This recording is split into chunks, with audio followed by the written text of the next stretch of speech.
We all like gifts, special little things that connect everything. I and the gang of rats made their way to that carnival on Red River. Fueled with hope and ideas, thoughts of something new, one thing different. But things didn't turn out as planned. We all got an early start, worked our way through the maze, known as Red River, past the ice cream parlor and the newspaper. Past the large boarded-up hotel, where Mother the Snake played with a baby rattle. The fairgrounds were built on top of a place the locals called the Keep. In my older years, I knew this place was bad, but I soon found out most places have secrets, if you know where to look. This generation has it easy in that aspect. Their parents have blocked out or forgot the stories of old, tales of monsters and murder from town to town, and haunted houses became parking lots. One thing I can say, we are very good at deleting everything, history and the most important question of them all. Why? Somewhere I am sure there is a book or a USB drive, and written on it is "Here is the history of everything." I would move around, back and forth. Find jobs I didn't want to do, take classes that would involve travel. I wanted to keep Red River in my rear view, but something would always spin me around, and send me back. When you reach the age of 30 or 40, you find that there is this invisible chain, which ties you to the place where you grew up. Like it or not, it is hard to ditch that annoying little rope. Look it up. Small towns have the highest rate of death by hanging. When you look into many of the deaths, and something about that town or place will stand out. It's been said over and over, and it should be said again. The devil is in the details, and there is a lot of details in trying to run away. A few years after the adventure on Red River, Lily found out there is more pain when you leave than there is at home at times, and that the devil takes the form of men that drive Cadillacs and hang around bus stops. The carnival was larger than you would expect for a small town, somewhat haunting the way the lights danced off the pig iron fence that shrouded the fairgrounds. Some say the Keep was an old burial ground, something much older than the Indians. Others said this was a mass dump site of some kind, but one thing was for sure, whomever laid out the town, drew up the plans, wanted this place to have a large fence around it. As far back as I can remember, it has been called the Keep, and has been used for events, or gatherings of people in Red River. I loved the carnival in a way, not the sounds or the people, but the smell of cotton candy and popcorn. Once at the gate, we showed our tickets and the jazzman greeted us. "Son, I have something for you. Your grandfather gave me 2 things before he died, his mail bag. He used this to hold the mail that he dropped off for the troops. It was an off-green looking thing, a number of pockets and army written down one side." I thought to myself, this would be great to keep everything I had gathered in Red River, the notebooks, keys, and such. Look in the pocket there, fumbling with one of the buckles, I opening up one side and pulled a small thick brown journal out. "Your grandfather called this the Book of Blots, that black stuff you were asking me about, well after he came in contact with it. He started doing something odd. Every time we spotted a pool of it, he would go out with a small dropper, collect a small amount and make a blot with it. Under each blot you will find a location and a date. He claimed if you looked at each for too long, you could see dark futures, you could see the storm clouds roll in from the west. When he gave it to me, he said you will know what to do with it, when the time was right. In any case it's yours now. The keeper of the blots, God I miss that crazy old man, I got a thing, you kids have fun."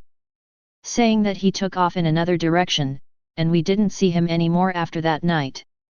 I had forgot about the Book of Blots and the story behind it until I started working on this story. The deeper I climbed in, the more memories came back, the faces, the people, things that happened. I almost stopped.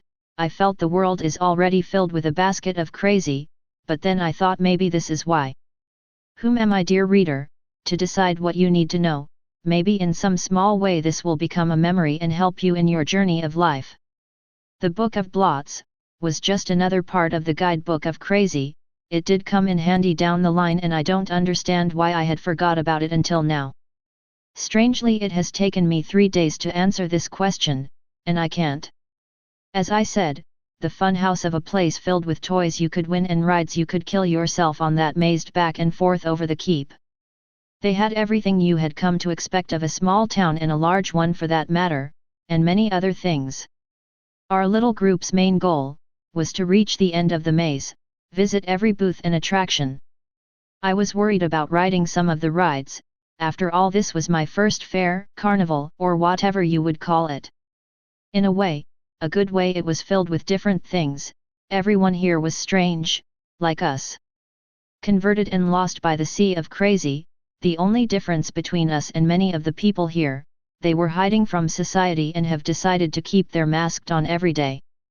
I have always wondered if there was some type of demon in a cave somewhere, or maybe the netherworld that waits and watches for humans to be born, his birthday gift to them. A mask, one that they will wear until they become recycled by nature and the earth. Tomorrow we may call him something else, but today let's call him the Mask Maker. I wonder what mask he has made for me. Does it change? There has always been amazing food at something like this. Personally, I feel I have lost a love when one of the places leave a town. I have fell in love with ice lemonade. For the ones that don't know, it's this massive cup, filled with frozen lemonade and some other magic. As you enter the gates, you normally find a few food trucks here and there. Beside that, games for what feels like miles, a ride here or there. If you're lucky, you will find a haunted house and maybe a snake room. When we got there was a person here or there, but it soon became fuller than anything I had ever seen. People had to have came from other towns, because a bird's eye view of this place would remind you of cattle being headed in a cattle pen, moving slowly toward slaughter. Maybe they were, maybe at the end of this maze was a large carnival ride that cuts and skins for fun. Anytime one of these places pop up, they need to eat as if they are alive. I can assure you of 2 things, people get hurt and people go missing. Carnivals are living, breathing creatures. The next time you find yourself walking along, with cotton candy and sparkles from the lights in your eyes, give that a little thought. Maybe, just maybe, you're on its menu. In my later years I joined one of these traveling groups for a short time. I seen so many things I still can't explain or would like to. In short, people become products of their environments, they become food for that creature. The larger they become, the better of a chance you will catch a speck of what's really going on behind the curtain. Maybe, just maybe, you will see the tentacles rising out of the earth, the body of the creature and the mouth and its set of teeth. Lily, like most girls, played us against each other. She offered a kiss to the boy who could bring her the biggest prize. I think she offered this prize jokingly at first, but as it turned out it fueled competition among the rats. Sadly, not even the winner received a kiss that night. We played everything from ring toss, to some type of demented whack-a-mole. The mole looked more like a cat and sounded like one in a bag if you got lucky and hit it. When you won something from this game, it didn't feel like whining. It left a strange taste in your mouth as if you had blood on your hands. Somehow, we ended up at a fortune teller's booth, an old woman centered around a glowing crystal ball, tarot cards resting to the left of her. Within the dimly lit purple tent, I noticed the strong smell of scotch, maybe some backwoods hooch that they cooked up as they traveled from town to town. Strangely, she didn't bother trying to read our cards, or even trying to fleece young kids out of their dry pockets. But she did, grab Lily's hand saying, "Your mother is here, girl, she is here." Lily's face reflected her confusion, pulling her hand back. Where is my mother?" "Silly girl, she is unhappily waiting at the end of the maze of lights." "At the end of the maze, silly girl. You boy, the one with the book, leave Red River, come with us before this place eats you too. It's hungry, it's been watching you, trying to talk to you, run boy run. Don't believe me, do you boy? The more it eats, the more of a face it will take, "Come with us, dear boy." We turned and quickly made our way out of the tent. The old lady, moving quicker than I thought she could, called to us from the door of the purple tent. "It's gonna eat you all up, just the way rats eat newspaper, chew, chew, chew." Our young minds quickly forgot about the woman, and focused on a round metal ride, that moved and twisted. Yellow octopus's arms blurred round and round. It moved faster than anything I had ever seen at that age. People's screams traveled strangely in the crowd. There was times it almost reminded me of a blackbird, who had his foot stuck in a trap. The boys quickly got in line, pulling both me and Lily along by the arm. Somehow, I had this feeling I was about to be a blackbird stuck in a trap, clawing and screaming as I tried to escape the clutches of this murder machine. After about a 5-minute wait, we found our seats. The machine's operator had to have been teenage high school boy that wanted a bit of weekend work. After all, it doesn't take much to run one of them things, just push a button and hope your passengers don't die. In my later years I found that people like this end up as airline pilots or drug addicts. I know a few that are both. Doesn't anyone find it odd that each large airport has a bar? Sometimes you got to wonder what really keeps one of them big boats in the air, faith or physics. Maybe a little bit of both, with a good sprinkle of hope. Hope that when you push that button your passengers don't die, and the hope that the pilot didn't just spend the last few hours knocking back shots of vodka and Red Bull, in hopes to burn past the hangover he got the night before when he ordered a little something extra from one or both of the flight attendants. I was once on a plane. I had fallen asleep when I had woken up. No one was around. The plane was sailing through the air, as if it was a bird on a mission. I unblocked my seat belt, called out in hopes someone would answer. No one did.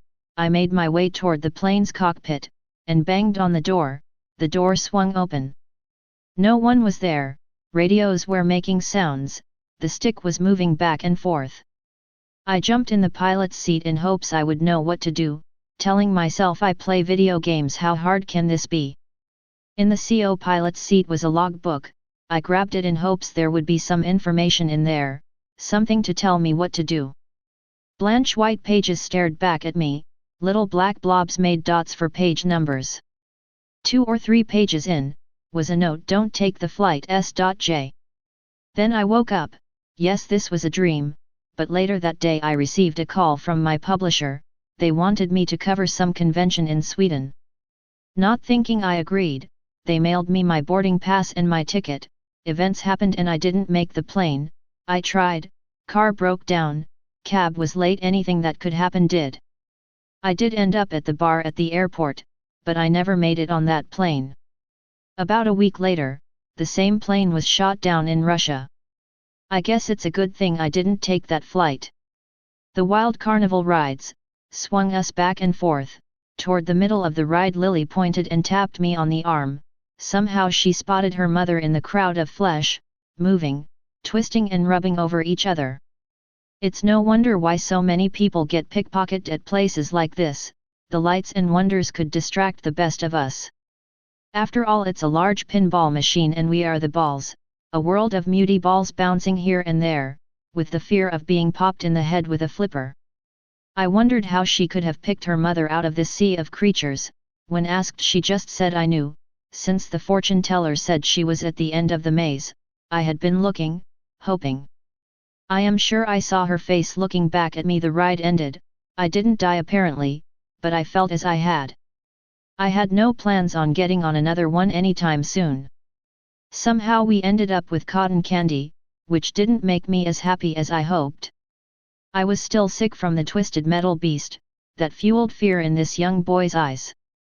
Moving forward as if we were rats in a maze, Lily was in a hurry to find the end, whatever was at that end.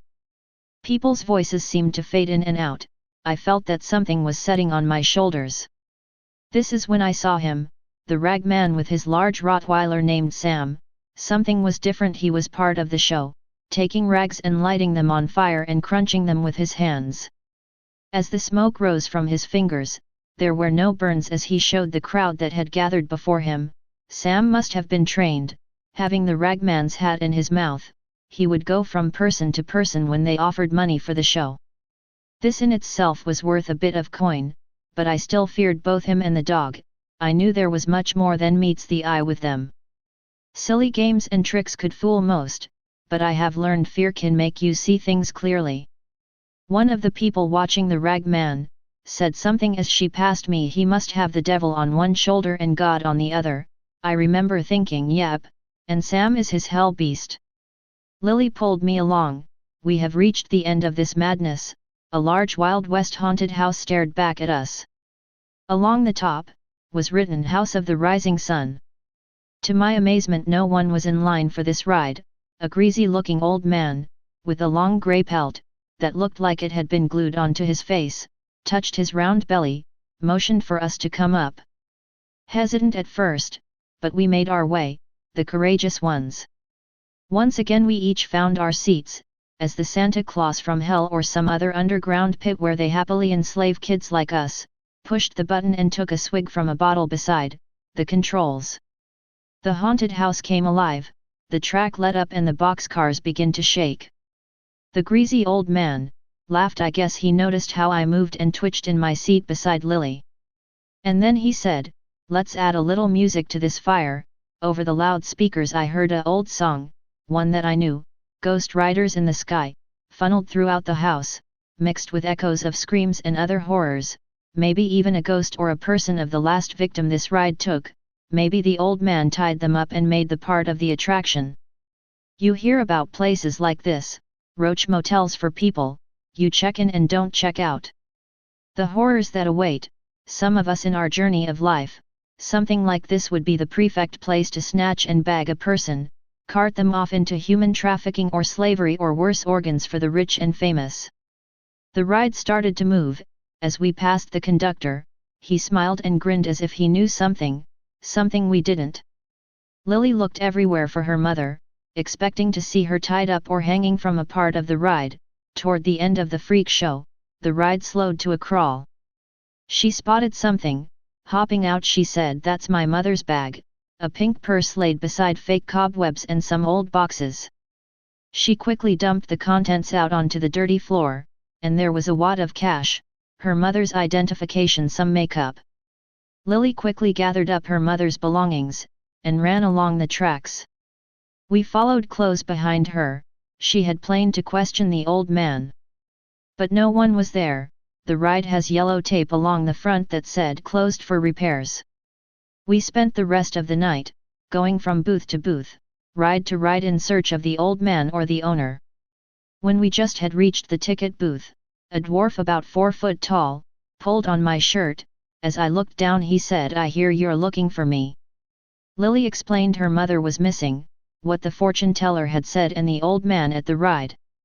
To our surprise, our little group of rats, the little man said, "The ride hasn't been turned on." Sure, they tried, but something was wrong with it when they set it up, and he didn't have a fortune teller or a person that looked like the old man that worked there. He then went on to tell Lily that if her mother was missing, sure, she could have been in there. A lot of people sneak into rides after dark, and do adult things. But he hasn't seen anyone there. To me this was just another day in Red River, to Lily it was heartbreak. As the little man walked off, I stopped him. "I have been all over this place. A friend of the family, we call him the Jazzman, was supposed to be performing here tonight. Where can we see him play?" The little man responded, "Son, we don't have live music, and I have never met a man called Jazzman." "You sure?